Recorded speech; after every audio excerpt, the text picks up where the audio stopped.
Hang in Dude, there. It is. that's Smylie Kaufman for 61.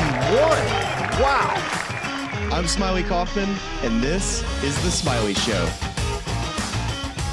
Well, Smylie, we're still decompressing from the Masters. Actually, at where we are right now, you and I individually, I'm sure we're decompressing from the Masters in some way. Physically, at time of recording, we are still this is our last act in the Augusta, Georgia Masters Airbnb. League won't die. It will Masters not die. League will not die. And I'm kind of glad that it is that way because we had a ton of fun here this week. I'm sad. I'm having a little FOMO, leaving tomorrow morning. But here's the good news is, in addition to us teeing up the episode you're about to watch or listen to in this house, you're about to get something we recorded this week in this very house with the special guest that we're super excited about, Grant Horvat.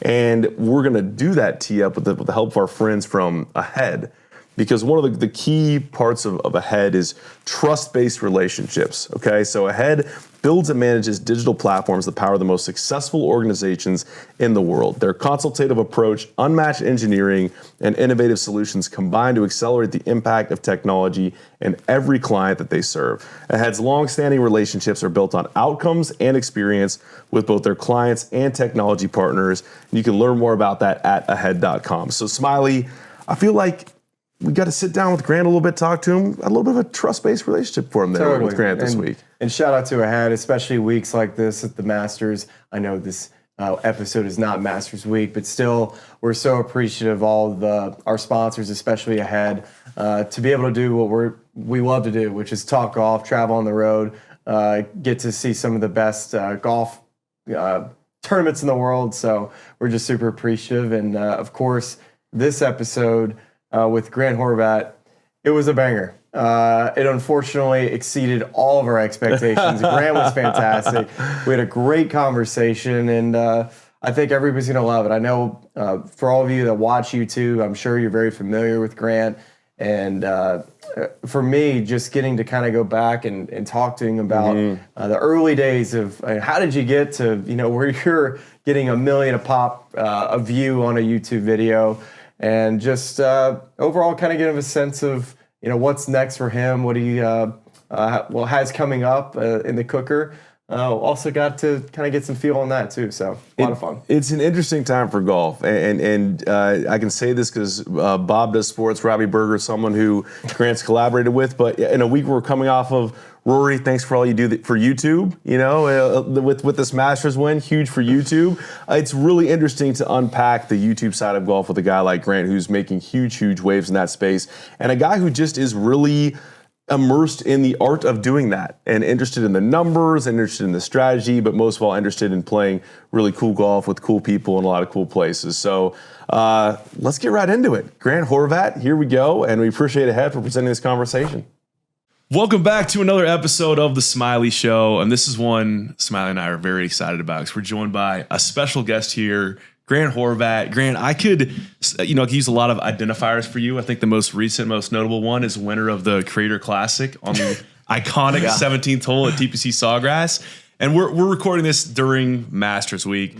Got the par 3 contest today. Little kids running around out there. And I think maybe the best place to start is to go all the way back to the beginning of your journey. Because I know your dad was a PGA pro. Yeah. And just your journey in golf.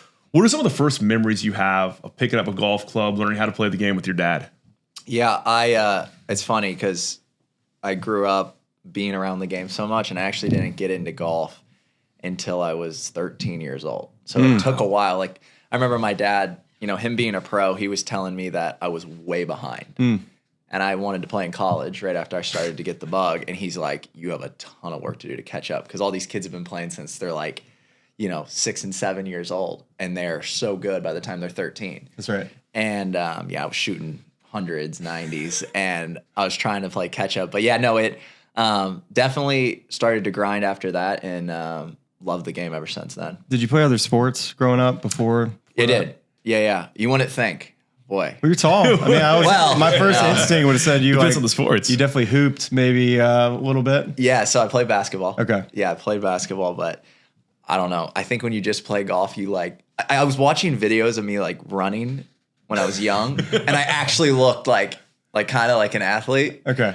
look at myself now and I'm like, what happened? Like, where did we go wrong? But yeah, no, I did play basketball until I was like 13 years old. All right, so you said hundreds and 90s, and this around 13 years old when you get started. So when did we start to see improvement? You said you wanted to go play college golf. I mean, to make a college golf team, you need to be breaking 90. So where did we finally kind of get over the hump here? Yeah, no, we just put in a ton of time and a ton of work. My dad, being a pro, we had the correct fundamentals right off the rip. So it was like, good place to he was a start. big grip, like all about the grip. And you see Scotty You're Scheffler. Scotty. I was about to say, you're Scotty. No, like my dad was obsessed with the grip. Like I feel like truly, I think my dad would walk up to Rory McIlroy on the range right now and check his grip. Or like if he saw Rory, he's got a good grip. Like, He's got a really good grip. I know he's got a good grip, but my dad would be like, I think we can get it like more in the fingers or something. He would like actually like take his hands. Well, all right. So how did he tell you how to grip the golf club? So he was real big about getting it in the fingers. So he always wanted to make sure it went from this little crease here into here. So on this angle. That's right. And then it was always slightly strong. So like a little bit strong. You could see a couple knuckles. So he wanted that like basically textbook. You don't want to grip it in the palm. Right. So he was because when people start golfing, they immediately put it in the palm. Yes. And then the club like rolls and they kind of boat. Like they're like, you ever see like people that just start? Guys like Colin Morikawa who bow the crap out of their wrists, they typically have weak grips. Right. They don't grip it as much in the fingers. I'm sure they do a little bit, but I think they do it in a different way, though. Yeah. They at least still like hint. I think like when you start out, you kind of go like it's so heavy when it's in the paw, and they just like dead shut, and they can't even get it airborne. So my dad, you can kind of see it on the range when someone's gripping it like up in here. But hey, there's been people that have gripped it in the palm, like Mo Norman, and I think Bryson's a little bit more in the palm. his grip is surprisingly weak. It is. Like when I looked at it at US Open last year, I was like, oh my gosh. Yeah. It blew me away. I mean, I know he's basically gripping, 7 grips. These things are massive, these jumbo grips that he has, but still, it shocked me. It was like on this side of it, I was like, oh my God, and he gets a draw. Yeah. I went to Albany with him for like 2 days when we were filming, and I was hitting his clubs, and I loved them. Like, really? Yeah, it was like I started to hit him. Like I was like one after the other. And this was like a year and a half ago now. He was playing actually pings at the time. And I was hitting them so good. And I was like, I don't think I can do it. So like, was this pre, roll bulge or whatever? Yes, What, yeah. So debut. Wasn't that here last year at the Masters? I think. Yeah, where like I think that's like is that a Japanese company? A Vodo or something? I've got no idea. When I tried to do research on it, because I was covering him for the Masters last year, I was like, oh my gosh, how am I going to explain this to people? And we tried poorly, but we got it across. So this is kind of fascinating, Grant, because I think this segues into something you're doing more of right now. That Grant teaches golf, sort of vertical in the YouTube space. And is the whole teaching thing? Is that born out of the relationship you had with your dad? Have you pursued other sort of educational pieces of becoming a PGA pro on the side to make this whole thing go, or how did this whole thing come about? Yeah. So that's pretty minimal at this point. I had a second channel. So we have our main channel where we put all of our videos that are like our biggest videos. And we've gotten very, very selective over time. And then we have our second channel, which was the teaching channel, but we've actually now changed the name. So now it's just Grant Horvat Golf 2. So it's now like, it's kind of just content that it's not quite our main channel. And so now it's more, I've kind of gotten away from the teaching per se. I still love to do it. I think it's really hard with how much focus we put into the main channel right now to even have time to go do teaching videos. Yeah. Could you fix Bob's swing? Just curious. I've tried. Yeah. He actually has a coach. So, Oh, he does have a coach. He does have a coach. So he's had a coach for like the last year, I think. Because he plays on, he plays in front of so many people that watch. At some point, you got to think, God, I need to work at this. So he actually, he told me the other day. So he just got a membership in Jupiter at a really nice course. And he told me the other day he thinks he's hit more balls than Ricky Fowler in Jupiter this year. Like he has been going. Ricky doesn't hit that many balls. Yeah, he's been grinding on the range. Now, he showed up with that drill. I don't know if you saw it. Oh, it's amazing. I saw it this morning. I woke up and it was like one of the first things that popped up, and he's literally looking backwards and he's just whoosh. Yeah. No, so it's funny. He would actually hit it great doing that because Bob when it goes bad, he actually hits shanks. So he hits it off the hosel. Like, scary. I think Bob struggles with the idea of actually like releasing the club and kind of letting the hands turn over. I think he likes to hold on to the and expose the hosel. You explained it great though, talking about how, like, his chest doesn't keep turning and then his arms just basically collapse, and then from there it's just like yeah. And it's hard because like when we're doing those break 80s together, and I'm trying to coach him through it. He's already got thoughts from his coach like that he's working with, and then it's like if I give him thoughts, it's like, oh boy, so now he's got like he doesn't even know what he's doing at that point. So I think it's more. I'm kind of he's going to put in the time. He's going to keep working on his swing, but he's the best to be around. He's super fun to hang out with, and we have a great time filming. So, but yeah, he's definitely working really hard. And I feel like you said, though, he's a great dude. No, he's definitely gotten to the point. I can tell that he's like, all right, I actually got to I got to get better at golf. All right. So I thought it was just super interesting what you just said, talking about your main channel. You got another channel too. And I just kind of want to take it back even a little further, talking about when you leave college and you get into the content game, and you obviously catch some breaks along the way, but just looking back upon when you got started in this and now where you're selecting like which video is going to, do 1 million plus views, pretty crazy to think about, right? When you got started in this thing, that now you're to a point where you're more recognizable than, oh God, the PGA Tour players at 99% of the PGA Tour. Like that's pretty insane from probably where you started. It is, yeah, and it's I don't think we ever expected to be on this run we're currently on right now. I think we had the vision. Me and Skylar, my videographer, like we knew that it was possible. But yeah, for it to like actually happen is one thing. And so yeah, it's like. Obviously, both of my managers right here really help a ton with like pulling off the next guest and whoever. But yeah, it's nothing we ever expected. What was your first big break in when you got started to where you saw this could actually be an avenue for you to make this a career? Yeah, I mean, right out of college, being a part of Good was amazing. Like right out of college, you went straight into Good. Well, it's actually with Garrett. So me and Garrett, GM Golf, we were kind of doing that together, him and I. Okay, and you were still in school when this started? So no, that's right when I graduated. Got it. So right when I graduated, straight out of college, Garrett used to actually come to my college, and so we were friends before, before content. Now it makes sense. Got it. Yeah. So we were friends before content, and then we started filming GM Golf videos together. You kind of knew like right there because Garrett was already in this spec. He was one of the top dogs already. And so, yeah, it happened real quick. Like him and I filming GM Golf videos together. People loved us together. And then joining Good was kind of unexpected. It just like worked out. I was living in the content house.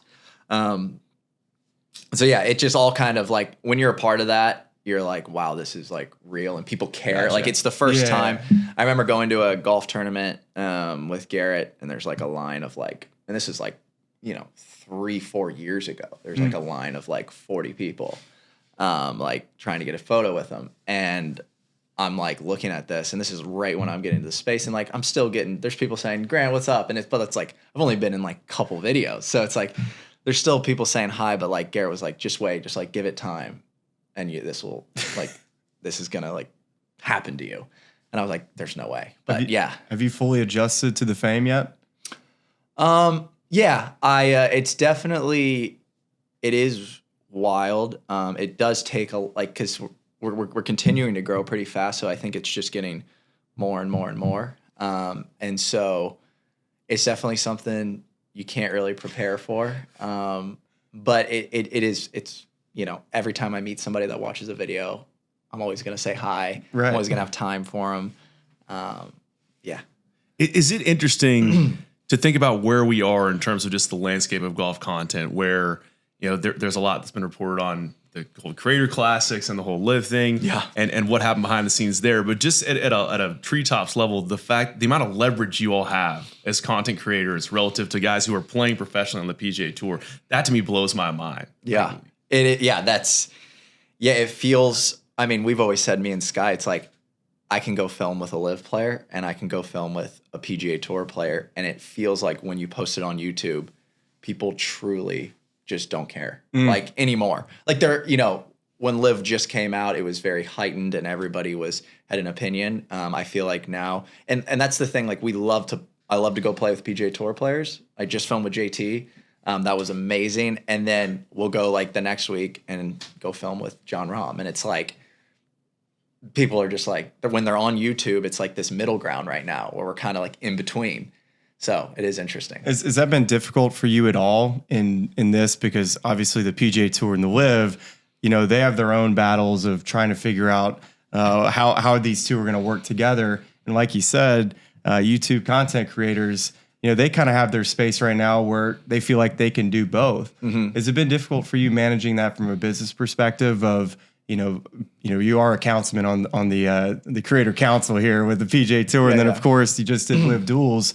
But for you, has it been difficult kind of managing those two different sides, knowing that they don't necessarily get along that great? Yeah, it is. I mean, I have a wonderful team around me, so they kind of, I'm not making all these. You get to just play golf. Yeah. Well, it's not that easy, but yeah, we kind of all talk and we kind of know, the next move that we want to make. But yeah, it is. It's definitely an interesting place to be. It feels like we're kind of in this like middle ground right now. And I truly don't have like, I'm never going to pick a side because I love filming with the guys on the PGA Tour and I love filming with the guys on LIV, and I'm friends with guys on the PGA Tour and I'm friends with guys on LIV. So I'm not going to pick sides. And I love where we're at right now in YouTube golf. It's like the perfect place to be. To the extent that you can share, how does a major professional golf league's first venture into this space with the duels end up exclusively on your YouTube page? You're doing like 1 million+ views right out of the gates. It's probably shocked a lot of people when that popped up and it says just going to be on Grant Horvat's channel. Yeah, I got a great team. I'll tell you that. I got some really good people. But no, it is a testament to just the work that, we've all put in and growing the channel and how much pride we've taken in every single upload. I feel like when I stepped away from Good and went out on my own, I really had this like quality over quantity mindset that was, it was like initial right away when I left. It was, I'm going to post the best possible videos and I'm not going to upload as much. Like I'm going to upload less, but every single video, I want it to be great and I want people to love it and I want to put our heart and soul into it versus just uploading content just to get it up. Yeah. And I feel like people feel that. And so what I've always believed in is social media is all momentum. We've seen it with, Bryson and everyone that's like, you can truly ride a wave of momentum. And where we're at right now, it's like exactly what we dreamed of. And you get your notification gang, I call it. Like when you drop a YouTube video, people are like, boom, because they get the notification and they're on it. And to build that up takes time and it takes trust. And I feel like when you build that trust with your audience, they're ready to jump on the next video. All right, well, take me behind the scenes here. You talked about your videographer, Skylar. And in the beginning, I'm sure it's just you two on a golf course, maybe him editing, you get the video out. Now we're talking about, 1 million+ views for LIV Duels. Take me behind the scenes here with how big of a team it takes to get all this footage out. How many editors are there? Just how difficult is that process, especially with a short time frame? So are you just talking about LIV Duels? Yeah, that and maybe even the other videos that just like the quality videos you put out now. How many folks have eyes on those videos? Yeah, so we'll start with just our channel. So if we're just uploading like a JT 1v1, sometimes when you're playing against pros, their managers want to see the video. They want to make sure everything's good. That happens very rarely, though, it seems now. I feel like they trust us, which is really cool. But usually, like, JT didn't say anything that's, like, bad. But, I think the thing that's very different from us versus everyone else is it's just me and Sky and then my two managers.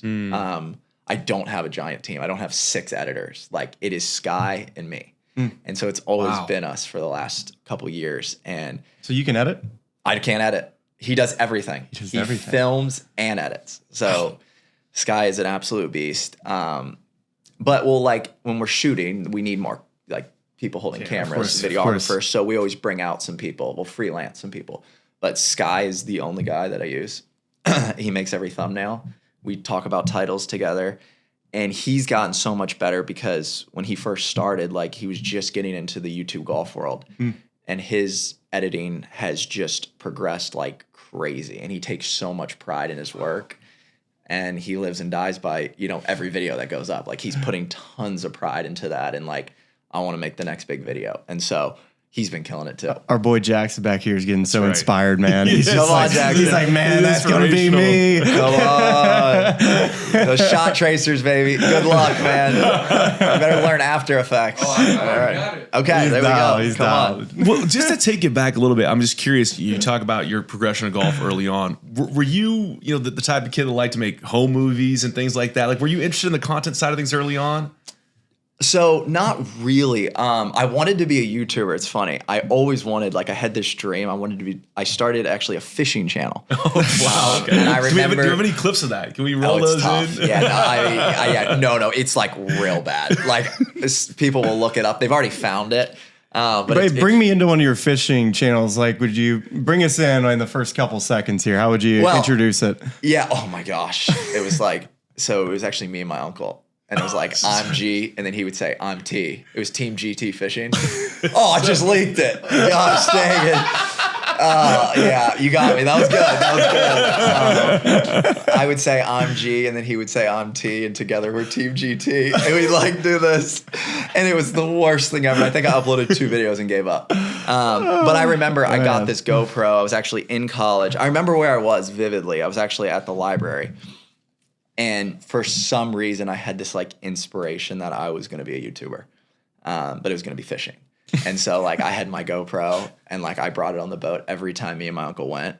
And I was like, you know, this is going to take off. And like I said, I posted like 3 videos, and Or never caught the big fish.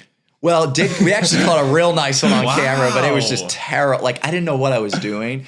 But yeah. Fast forward, I started doing TikToks is where like the first time I started to like make content per se. I mean, it was all instructional stuff. So I was like, I saw people doing instructional TikToks, and I started to do that, and it was actually did pretty well in the beginning. And then fast forward, getting into the YouTube side of things, I for some reason like I fell in love with just the art of YouTube, and the second I started like. You know, when I got into the space and started to see how these videos were produced and all the little intricate things with thumbnails and titles, I started to really study it. And then I just like, I loved every second of it, and like I still to this day, like thumbnails, titles, how you take a video and basically bundle it, because that's the most important thing. 100%. Distribution is more important sometimes than the content, right? Yeah, I mean, it's like if you had a great book and the cover's not good, people are usually not going to read it. You got me. Yeah, that's me. I'll say like this is screaming stream song collab. You know, a little fishing, little golf. Come I mean, on. I don't know why they there haven't you hit go. you up. Well, for that, I just right? was there. And I did was they have just you there. fish? Yeah, oh yeah. We did a road trip. Okay, well Yeah. then there we go. I need to I was catch up just on Bring this. back the Fantastic. fishing channel. There now. we go. Yeah. All right, I We like it. fished. A little nostalgia. I always thought about that. I was I'm like, S, he's C, you're G. come on, dude. That's I tough. can't fish to save my life, so this is perfect. That's tough. I can't believe. Yeah, it's so bad. Like it is. I can't even watch it. It's so bad. Like there's like a Marshmello song going, like a little beat from like, gosh. the DJ. Okay, all right. I was like, what's happening? We hope you were enjoying the Grant Horvat interview, and we are interrupting you for good cause here because we're here to talk about House of Atlas and their shaving product, Smylie, of which I have right here. I'm going to hand you the calming aftershave first, followed by the precision shave cream, and the razor itself, sleek looking, and it's got like this little thing you can flip back right here to get into the tight places underneath your nose, your sideburns. A lot of stuff they got going on at House of Atlas, Smylie. House of Atlas knows this episode is a banger, so we're super appreciative of them too. I'm going to try to do this ad read with this on my head the entire time. Odds say probably going to fall, but we're going to do it. And now for a limited time, they're offering 15%. If you're listening, it definitely fell off my head. Your first order when you purchase any razor kit and the before and after set, which includes the Precision Shave Cream and Calmness Aftershave, use code SMILEY at houseofatlas.com. That is HOUSEOFATLAS.com and promo code SMYLIE for 15% off, maybe 30% off at your new razor kit and before and after set. Stop wasting money, time on shaving products, and don't look good, aren't effective. It costs way too much. Visit houseofatlas.com today and might also be able to get 50% off the razor when you subscribe. We always say this, folks. Like and subscribe. Help a brother out. Like and subscribe to the YouTube page and the podcast, wherever you consume your podcast, and subscribe to buying a razor at houseofatlas.com. I'd say for a maiden voyage for reading the copy, well done there, SK. Yeah, I mean, maybe not quite the Emmy performance because I would have needed the shaving That would have kit really to stay brought it on top home. of my That would head. have really brought it home. I made one word, but other than that, yeah, not a bad performance. It's good enough to get you a good shave. And with that said, let's get you right back to the rest of our conversation with Grant Horvat.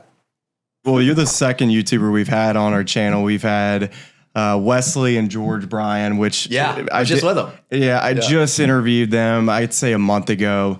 And first off, I've known Wesley forever and really even George a long time too. So I've kind of grown up playing golf with them over the last decade.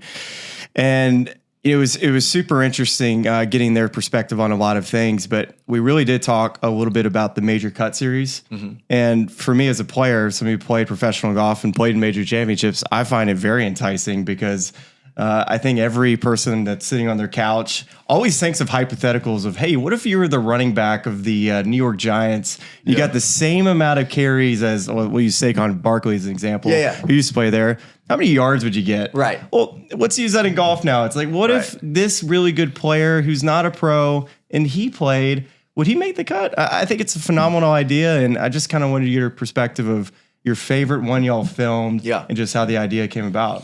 Yeah, so exactly what you said is like the reason we did this, because like I feel like people always debate like what would I shoot and could I truly make the cut in a major, and like the conditions are not always exactly the same. We try and now film these cut series as close to the major as we can. I actually just left Quail Hollow. Wow. I will say that was a hard course. The video is not out yet, so I won't leak anything. Good teaser. Good teaser. Yeah, that was really difficult. But I was actually talking with Wesley and George today, walking down the fairway, about how this series started, because I think in YouTube golf, to create a series and create value around a series where people are truly bought into it is very difficult. And I think, you know, this is just started as an idea. It was like, hey, we're going to go and see if we can make the cut after 36 holes at major championship venues. And like, we're going to have, I want the leaderboard. I remember always saying that to Sky. I'm like, can we have the leaderboard and see the names of all, like, you know, Phil Mickelson, Sergio. I want everyone's name, and I want to see where my name is, like, in that. But it basically originated. So I had a series called The Cut, and I was doing it by myself, basically. And I was traveling to courses, seeing where I would finish. I only did 2 episodes. And I was just like seeing where I would place in a PGA Tour event. Did you miss the cut? I think I did both times. Okay, that's why I didn't keep going. 2 trunk slams. And it was like, all right, it was tough. let's go to the majors now. Yeah. But then, after I started to get really close with George and Wesley, and now they're like 2 of my best friends. But I think Wesley and I like truly, like, we sat down one day and we were like talking about this, and it was all just an idea. And then I remember George being involved as well, and like we all kind of came together, and we're like, what if we traveled around to major championships and tried to make the cut? And we started at Kiawah Island. And that was our first one ever. And it's like, it's a shot in the dark, truly, because it's like, we don't know if this series is going to do well. And the coolest thing about the Major Cut series is the major cut makes no sense. So it's like, for like SEO, if you're a YouTuber, it makes no sense. Like, it's not, you're not optimizing anything. I guess major is a good term for golf videos. But it is cool now that the major cut, like, people know that phrase, and they're like, the second we upload one, it's like some of the hottest videos off of the rip. Wow. Like, and it doesn't even make sense. Like, it truly doesn't. So it is really cool how it's all transpired. Let me ask you this, just Grant, maybe it's a bigger picture question, but we talk a lot about, you know, PGA Tour, the product, ways we can, you know, upgrade that or reimagine that. And given what you've built, this really strong, devoted audience, a very different world, very different type of audience you're serving. When you think about, like, if we put you in charge for a day of PGA Tour improving product, where are some of the first places you might start? You are a councilman. That's a loaded question. I'm actually not. I'm not on the council. At large. You know? My bad. No, I've always remained pretty much in the middle. So I truly believe the most powerful thing like coming up in the near future is basically what happened at the duels. So I think if you were to take a creator and you pair them with a pro, they're a team. And now you're playing for money. So you have a money element, you have a pro and a creator. You have 3 different really enticing things. You combine those and you're going to create videos that get multi-million. So like the duels video, it was the first time we've ever done anything like it. We had like a couple day turnaround. It still came out solid. It's not to the level that we wanted it, but it's still very solid.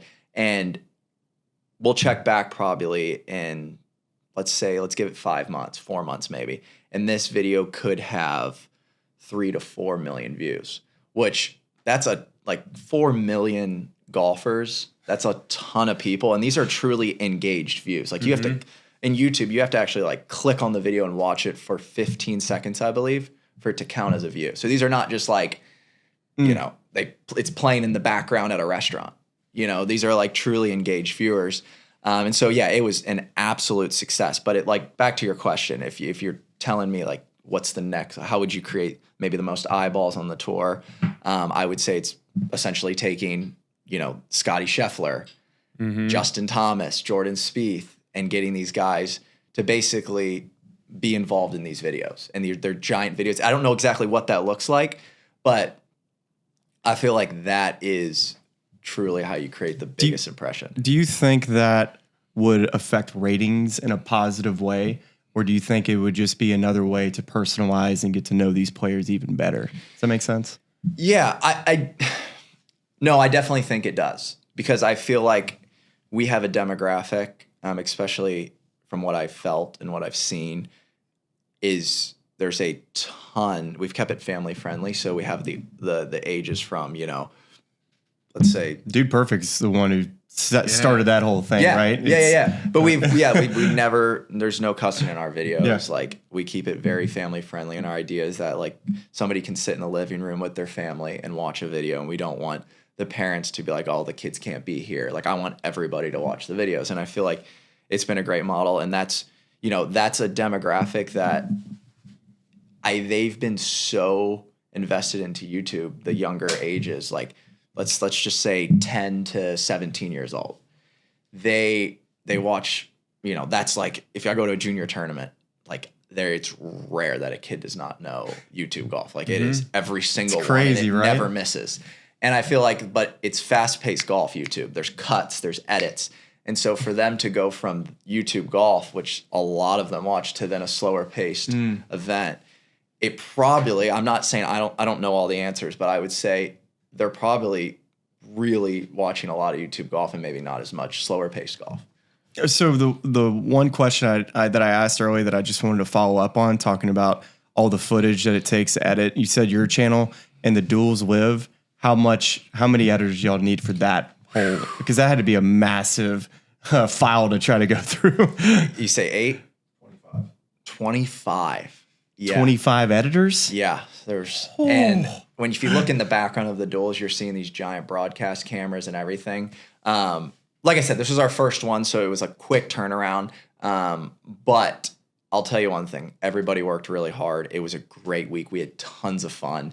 The guys that were involved in it, Bubba, Phil, Sergio, they were having a great time and they were laughing. And it was just so much fun. Like Neiman, every single person involved was just so awesome. But yeah, it was definitely the highest produced video we've ever tried to pull off. There were so many camera angles, so many, like we basically took, which was really cool, which was what the coolest part about it was it would switch from basically a YouTube video to then it would jump into the broadcast. So it would switch from what people are used to, which is the YouTube feel, being up and close and personal, because people are dying to like, you know, they want to see Scotty Scheffler just hanging out. They want to see Jordan Spieth hanging out. They don't get that. And that's something that they really want to see. And so when you go from like the personal like DJ right here and you're like up close in his face and we're just like, he's just hanging out talking, you know, like he normally does with his boys, to then going over to the broadcast, it was like a hybrid that, like I said, we've never done. And there's a lot of really cool things that came from it. All right. So as we wind down this interview, this has been a great conversation. I got a couple more questions as we get out the door. Favorite collab that you've done to this point and your dream collab that you have on your radar? Yeah. So favorite collab, I'm going to say the Phil Mickelson, my first ever match with Phil. So he tricked me on the first hole. Said there's like these gnarly flyers out of the rough here at this course. And I'm like, really? And he's like, yeah, they're like gnarly here. And so I went and I took like less club or I don't remember exactly how it went. Dead flyers. Oh, yeah. It was dead flyers. Okay, so yeah, let's. What does that even mean? What is a dead flyer? It's like it comes out like dead. Oh, like okay, it's gonna come out short. Oh, and now so I went to go get So I went to go get more club. So I was like, he's like they come out dead out of this room, and I went and got more club and flew the green OB on the first hole of our match. Was this Rancho Santa Fe? This was. All right, so I played the U.S. Junior there back when I was 14 years old. Yeah. So that's like it's a short par 4 uphill that second shot. And then there's that, I guess it's a road or back there? Yeah. Oh, I was on the road. I was deep man. on the road. Yeah, that's a fun course. That's a really fun course. It's a great course. So, yeah, the first time I ever filmed with Phil tricked me into that. And that was like kind of his first time on YouTube, truly. And so, yeah, that was awesome. I would say that was my favorite collab I've ever done. Now I've had I love the JT one we just did. That was awesome. JT chipped in on the final hole. It was great. Because he kind of went in YouTube mode there, didn't he? He did. Like he was talking to the camera. Like he knew what he was doing, Yeah. He was ready for it. We had such a great day. And like it was really cool because JT lives in Jupiter. And so he's like right down the street. And like you would think I'm always filming in Jupiter with all the guys, but that was like the first time I've ever filmed in Jupiter with someone. Like just You know the JT, he was a content creator back in 2016. Like JT, Jordan, Ricky, we talked about it. You happen to be a part of that. We walked so you could run. Yeah, you're right. I mean, you actually started golf content creation. If it wasn't for you guys, how old would you have been in 2016? Yeah, I was still in diapers. Yeah, I was. I'm over here. I'm looking every morning. I'm like, God, there's another gray hair. No, 2016. Man, I was in high school. I graduated in 2017. So I'm probably all right, 16 years old. So you had Snapchat. You're probably vibing with it. Yeah. Oh yeah. Yeah. No, I was watching the entire thing. Yeah. It was. And people they still talk about it. Like it still gets aired. Wild. It was so cool. You guys were at Baker's Bay, right? That's right. That's awesome. Allegedly. Yeah. we won't talk about it. But dream collab, I would say, would be Phil and I versus Tiger and Charlie. That's a good one. Yeah, and that is for sure the one we're working on. Okay. So, love that. We'll see. We'll see. We need to get that Achilles right. I'm sure Charlie's ready to run out the door and go play. Oh yeah. Charlie's awesome. We actually play a good bit together in Jupiter. Playing with him Friday. Great. Actually. Amazing. So he's awesome and we have a great time together. And he's maturing and getting so much better at golf. I was actually, when I did the video with Tiger, we got to talk about Charlie for a little bit before the video started. And like, he's just growing up super fast and hitting the ball so far. So yeah, it's been a lot of fun hanging with him. But that would be our dream collab for sure. Can we get a quick broomstick report before we head out? I'm a notorious putter tinker on the show, and I really love to dive into what people are using. Yeah. We saw that big birdie putt on 17 at Sawgrass. Yeah. How are we feeling about the switch to the broom? Yeah, it's. I mean, I'm telling you one thing. I don't make that putt if I'm not using a broomstick. Yeah, the hands wouldn't have been there, huh? Oh, Did sweeper! someone put you on the sweeper? Hold on, That's right, the sweeper. I'm about to get. That's Yeah, right. it is a sweeper. Who put you on the sweeper? So yeah, the main reason I switched to the sweeper, I filmed with Adam Scott. So me and Adam, that was also a great one. Like Adam's the best. It's so hard to pick one of the collabs. Like I feel like I just nailed Phil, but like there are so many great ones. Like Adam was so fun to be around. The coolest guy. Like, dude, he's just got this way about him and his swing and everything was so cool. But yeah, him using the long putter, the way he uses it, it's actually like, I think he looks the most comfortable out of anybody I've ever seen using it. Akshay's doing great with it too. Is he putting good? Yeah. But Adam, I think even I was with Akshay the other day, and he literally said like he's trying to even feel more probably like Adam, just because Adam, he takes it so long, and he's like, it's like a pendulum, and the weight of the putters, they're so heavy, these sweepers.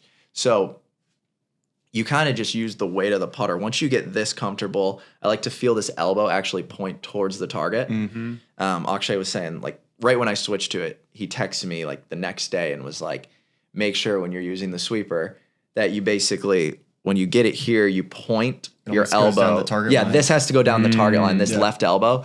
And he said, make sure your head stays still. So those are the 2 points he gave me. Because if your head moves, it actually changes the You could chunk plane. it. Yeah, or you can do a lot of things. Yeah. But it's been a great switch for me. I've noticed tons of improvement, especially I always find myself in these super stressful, just pressure moments. And like, it was the one reason like why I didn't want to like play competitive golf or go pro, because like I was like, I'm not huge into like the real serious competitive like pro events. Like it's too much, like everyone's quiet. I'm very competitive and I like playing matches with like my friends, but it just feels like now I'm always finding myself, whether it's a 2v2 with Phil, like I have a huge putt and Phil's like, come on, Grant, like be good, like be great. And I'm like, holy crap. Like I'm like sitting there like, how do I be great? Like I don't even, and yeah. So like, and it seems like the sweeper, it's just like when I'm shaking over the ball, like it helps, man. Really? Like it really, yeah, it's truly helped me a ton. Do you have any desire to ever play in a PGA Tour event? That's a great question. Can I talk about it? Yeah. Go for it. So I recently got an invite into the Barracuda. Come on. Yeah. Reno. Yeah. It's yeah. So amazing. it's really cool. But I don't know where I'm at right now on it. If you're going to accept, what do you think about? What do you mean? If you're going to, I don't know if I don't know if I'm there. I feel like it's a little bit, I don't know. Like I'll see where my game progresses maybe over the next little bit. what do you need to see? Is it more so, do you want to be competitive or do you just want to just check the box?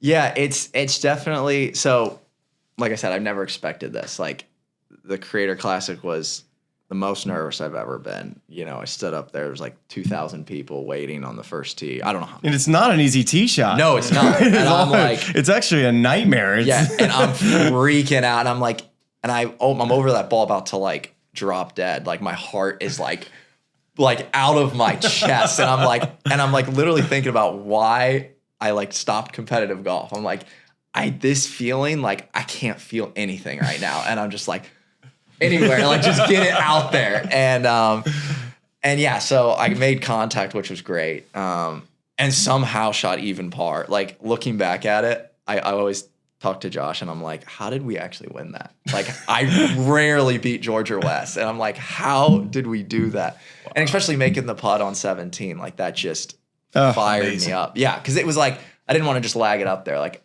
it was a huge breaking putt left to right. Yeah. And we made it. But that was like my most recent taste of like true competition and like getting in there. And yeah, it's definitely a tough one. I just don't know where I'm at right now. Do you worry, like when you're weighing pros and cons, are you worried about like detriment to brand versus like continued exposure? Because like I guess I just wonder, you've had a pretty amazing exposure across the board to build the audience you have. So at this point, it feels like it's more about a managing your brand type situation. Is that a right way to think about it? Yeah, that's definitely a great way to put it.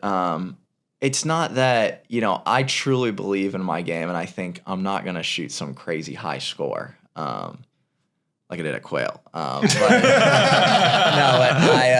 definitely not a teaser. No. But I'll tell you one thing. When you play with the pros, you just realize how much better they are. And it's hard for me to play with the John Rahms and the Phils and all these guys and sit there and be like, I'm going to go tee it up and even just give it a go. Like they're so good at golf. And it's like, yeah, I'll hit a lot of high quality golf shots, as Wesley would say. He always like tries to hype me up and be like, you hit just as many high quality shots, but it's truly a whole nother level. And it's just hard for me like to even put myself, because I didn't expect it. Obviously the invite. So I'm definitely, I got to process it. It's like watching this guy play. Yeah, Charlie, I've seen him hit some pretty dang good. Yeah, help me out here, Charlie. So Grant, as we all know, with the matches with the PGA Tour pros, gives guys 5 shots. Let's say we played straight up. What are you setting the odds? You two playing straight up. Oh. And I'm odds making. Wait, where's your game at right now? I've played twice this year, and I can't remember where the first time even was. So I did play Players Week because I saw you in the same day. Yes, I did. Yeah, I played great that day, but I don't remember the other time I played this year. Did you played the Ocean course, the same course that I yes, was at? yeah. All right, okay. We did half shots, which was kind of fun at Tobacco Road. I'm trying to think what I would set you all at for set odds. the odds here. I mean, I think if you So have, maybe I start at even, he starts 5 under. Is that where? Just kidding. Well, I mean, it wouldn't. I would take it. I think you probably should, out of deference to your PGA Tour winner status and having played in the final group of the Masters, you probably got to cut Grant like 2 aside. Is that right? Or like 3 total? Is that disrespectful? I mean, I don't know. I bet Smylie would go out there and play great. Like he hasn't played much golf. I feel like you probably have no expectations going into it. You might go out there and sneaky play great, but I would 100%. Tell you what, I don't know, man. When you get on these big channels now, it brings back the old memories of a little scar tissue in there, Grant. It is funny, I gotta say. And shipping's harder now than it used to be. Yeah, I don't do it as much. Though, and all the 5 under challenges, I actually was telling JT this on the first hole. Everybody has got off to a rocky start, and it's not like I don't think, pressure of YouTube. No, I would never say that because these guys are all like they're used to this. I just think it's totally different. I think I told Tony, I asked Tony Finau like on the second hole, I was like, were you nervous? He was like, oh yeah. Like I was, because he said his kids watch. Yeah. And it's like, you don't want to get heat. I think he wanted to be the cool dad. Like I think he did it just to be the cool dad, like to go on the channel. And these guys don't want to lose either, right? Right. No, like Tony, like he doesn't want to lose, but like every single match, like even Adam was like 3 over through 5. Yeah. And like I'm just watching these guys and I'm like, because they're also trying to talk to the camera. So there is a big adjustment when you're trying to talk to the camera and explain your shot and then go hit it. But yeah, it is like JT played great. He was like, he kind of beat it actually was pretty close now that I think of it. He was playing, he was like 2 under or something through 3. He was moving and then I think he kind of like, no one's like killed it. Yeah. Like no one's like shot, Morikawa. Yeah, I forgot about that. Guy's stone cold, man. Yeah. Do we like Morikawa beat me by 12 on the back, and we were tied after the front. Oh boy, like straight up. So we both shot like I think we were both even. He's pretty good at golf. Do you like calling this week? Yeah, I do. So that's actually who's your pick this week? Is on the way out. That's it's Wednesday of the Masters. Yeah, this will be released after the Masters. If so you get it you're gonna look really smart right now. Yeah, Morikawa is. That one is the hardest one to go against. Webb Simpson came up today to our group at Quail, and that's his pick is Colin Morikawa. Okay, and so you're gonna go with Charlie on this. This week. Yeah, I think Morikawa is really hard. I mean, I'll tell you one thing though, and this is not because like we have a series together, but Phil is sneaky strifing it. Is he right now? Like it's really impressive, and he's hitting it dead straight. Wow. Like on a rope. He hits almost every fairway now. And this is like a whole different Phil. And he's won there 3 times. So I'm like, and he's been playing good. We just tied for second, or was he solo tell second me there's 2 a years ago? chance. Yeah. That would be so cool to me to watch that. But yeah, like John Rahm, Morikawa, those 2, I'm gonna go with. I'm on DeChambeau. How do we feel there? He had 7,000 balls in the range according to the ball counter. You know what's funny? 5 different driver heads too. Bryson, like I'm pretty sure he doesn't ever hit any balls when he's like home. Like I don't think he goes out there and beats balls. I was talking to his videographer, and he was like, "Yeah, he doesn't practice much. Like he'll hit on a simulator, just a bit for the cameras, I guess." But when he shows up to an event, he's ready. Like Bryson prepares and he hits a ton of balls. It just shows how like naturally talented. It just gets right back into golf mode. Yeah, Bryson's a good pick. Bryson's a great pick. All right, well, Grant. Well, Charlie and I are super appreciative, man. You took a lot of time, of course, in a busy schedule that you have, and we learned a lot about you. And I think a lot of folks that tune into our channel are going to love your insights, and of course, we're going to keep an eye on the Barracuda and your course record at Quail Hollow. So all of these things in the cooker. So Grant, we appreciate it. Thank you guys. And we'll see you soon. Thanks for having me. Smylie, really cool to connect with a guy like Grant. We're sort of dabbling in this world now. We talked to the Bryan Bros. Might have to talk to a few additional people in this space to get to know it better as we kind of endeavor to be like, semi-YouTubers. But I'd say at the very least, super interesting to pick Grant's brain and just chart his journey. There were some nuggets dropped. There were a lot of nuggets dropped. There were some scoops. There's some scoops. A lot of scoops in there. A lot of scoops. We're kind of Big J now. We did press conference questions of the Masters, and then we did scoops the same week. We might be a real journalistic powerhouse here. You know who our lucky charm is? Who's that? Bert. Bert's our guy. Shout out to Bert. Shout out Bert, who will join Larry in the Smylie Show pantheon of gnomes. And it's a growing collection. I was such a hater on the gnomes thing. You kind of come around on it, aren't you? I am so kind of in on the gnome thing right now because Bert is a BA. I mean, that is such a cool little look. I mean, got a little he's got a tummy. It's awesome. He's got a tummy. He's got a good looking button down. Let me tell you, at time of recording, this is Sunday of the Masters. I saw something very funny unfold in front of me with relation to the gnomes today while I waited for Brian Big Plum, who was hiding outside. We're not going to get into that on the show. But there was it was a couple, and they were clearly frantically shopping, and they had a budget and the certain things that he really wanted. And so he set down his bag, and his wife was like, "Don't you think we should get a gnome? I just feel like we should kind of get a gnome." And he's holding up a polo and trying to decide whether he wants the polo or the gnome. I don't know how he talked her out of the gnome, but it was very much like you dragged me here to this golf tournament and I want to get this thing that people care about on social media. And he shot it down. I really would have loved to see him throw the gnome in the gift basket. Yeah. As it's kind of a tough scene. Yeah. So there you have it. Bert, Larry, Smylie Show Gnomes. Hope you enjoyed the Grant Horvat conversation. Coming back to life this week, you're back home in Birmingham. We got the RBC Heritage.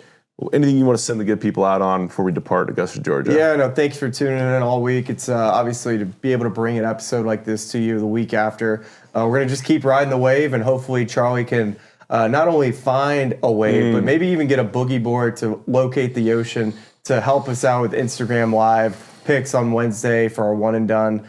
Charlie needs to really see the board to maybe that drive home Monday morning. He'll just start, forecasting what's going to happen this coming week at the RBC Heritage because we got to get back on it. I need to kick in the butt. This week was not the week. I'd call Morikawa. You burned him. I burned him. We'll get back after it. Don't forget to tune in Instagram this week on IG Live, one and done picks, RBC Heritage. So that's what we got next. We appreciate you watching and listening as always. We'll talk to you right back here very soon. I listen to this podcast. It's really cool. And all of our lovely fans and subscribers, but make sure you like and subscribe. It's cool to see what you guys are doing. I know golf fans appreciate it, but we do too, so please keep it up. For all the good people of YouTube, like and subscribe. You guys have some good takes, so I'm happy to come on and shoot the